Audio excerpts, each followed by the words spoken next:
जैसे जैसे हमारी उम्र बढ़ती है हमारी मसल्स कमज़ोर होती चली जाती हैं। आपने देखा होगा कि जो बुज़ुर्ग लोग होते हैं, एजेड पीपल होते हैं, उनकी मांसपेशी बहुत ज़्यादा कमज़ोर हो जाती हैं।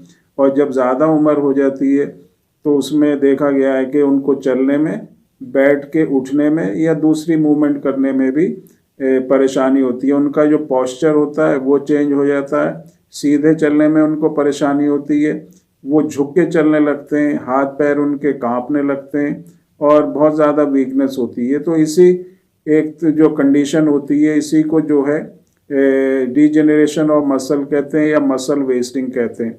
तो ये तो एक नेचुरल प्रोसेस हो गया जिसमें एज के साथ साथ इस तरह की कंडीशन होती है। लेकिन अगर इसी तरह की कंडीशन छोटे बच्चों में या जवान लोगों में होती है तो इसको हम एक नेचुरल प्रोसेस नहीं कहेंगे, इसको हम एक बीमारी कहेंगे। और ये बीमारी होती है हमारे मसल से रिलेटेड, जिसको हम मस्कुलर एट्रोफी या मस्कुलर डिस्ट्रॉफी कहते हैं। जैसे एक बुजुर्ग आदमी बहुत ज़्यादा वीक हो जाता है, कमज़ोर हो जाता है, उसकी मांसपेशी बहुत ज़्यादा वीक हो जाती है, उसी तरह से एक छोटा बच्चा या जवान आदमी उसकी भी इसी तरह की स्टेज हो जाती है, इसी तरह की कंडीशन हो जाती है। क्योंकि मस्कुलर डिस्ट्रॉफी में क्या होता है कि जो मांसपेशी होती हैं वो इतनी कमज़ोर हो जाती हैं कि जो हम कोई भी अगर हम काम करेंगे, मूवमेंट करेंगे, वो मूवमेंट या वो काम हम नहीं कर पाएंगे। मसल्स श्रिंक होने लगेंगी, मसल्स बहुत ज़्यादा कमज़ोर होने लगेंगी और मसल्स इतनी कमज़ोर होंगी कि हम बैठ के उठने में हमें परेशानी होगी, चलने में परेशानी होगी। और जो मास होता है मसल्स का, जो वेट होता है वो बहुत ज़्यादा कम हो जाता है। जो बुज़ुर्ग लोगों में हम अपनी पूरी लाइफ में, जैसे एक बच्चे से बड़ा होकर के जवान होता है फिर एक बुज़ुर्ग उसमें तब्दील हो जाता है, तो इस नेचुरल प्रोसेस में भी 20 से 40% हम अपने मसल का जो मास होता है उसको लूज़ कर देते हैं या उसकी हमारे बॉडी में कमी हो जाती है। इसी की वजह से जो है मांसपेशी में कमज़ोरी आती है। और जब यही चीज़ जो है जो यंग पीपल होते हैं या जो बच्चे होते हैं उनमें होने लगती है तो ये फिर एक बीमारी होती है। और इस बीमारी में जैसे मैंने बताया इसी को मस्कुलर डिस्ट्रॉफी कहते हैं। मांसपेशी का बहुत ज़्यादा कमज़ोर हो जाना, मांसपेशी का सिकुड़ जाना और मांसपेशी का श्रिंक हो जाना, यही जो कंडीशन होती है मस्कुलर डिस्ट्रॉफी में होती है।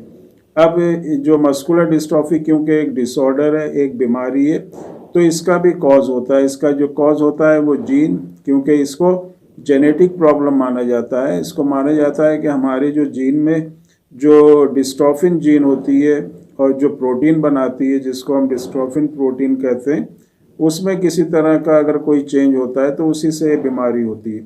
जो बुज़ुर्ग लोगों में एक कमज़ोरी होती है वही जवान में या एक बच्चे में हो जाती है और इस तरह की कंडीशन उसमें हो जाती है। मांसपेशी इतनी कमज़ोर होती हैं कि वो बच्चा जो है, जो एक नॉर्मल बच्चा भाग सकता है, खेल सकता है, कूद सकता है और अपनी जो एक्टिविटी होती है उसको कर सकता है, लेकिन जिसको मस्कुलर डिस्ट्रॉफी होती है वो इस तरह का कोई भी काम नहीं कर सकता।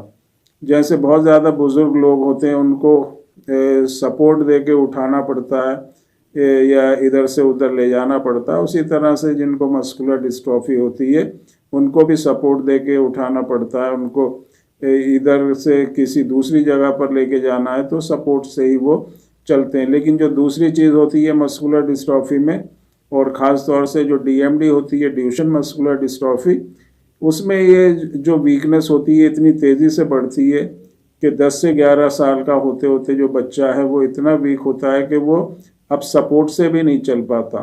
सपोर्ट अगर आप उसको देंगे तो उससे भी उसको चलना मुश्किल हो जाता है। एक तरह से पूरा वो बेड के ऊपर आ जाता है, व्हील चेयर के ऊपर आ जाता है, तो कंडीशन जो है बहुत ही ख़राब हो जाती है।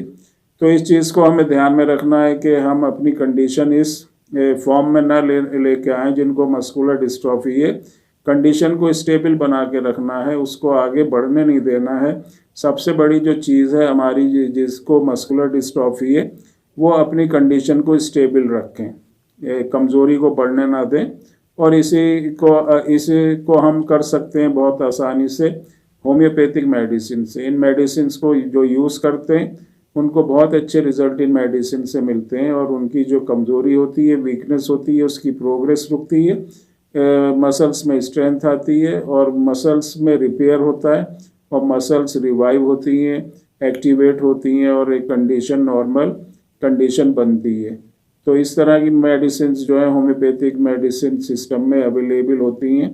तो आप अगर किसी को भी मस्कुलर डिस्ट्रॉफी है, मस्कुलर एट्रोफी है, किसी भी तरह की मस्कुलर डिस्ट्रॉफी है, तो आप जो है व्हाट्सएप नंबर पे जो कि डिस्क्रिप्शन बॉक्स में दिया गया है उस पर एक बार कांटेक्ट आप ज़रूर करें।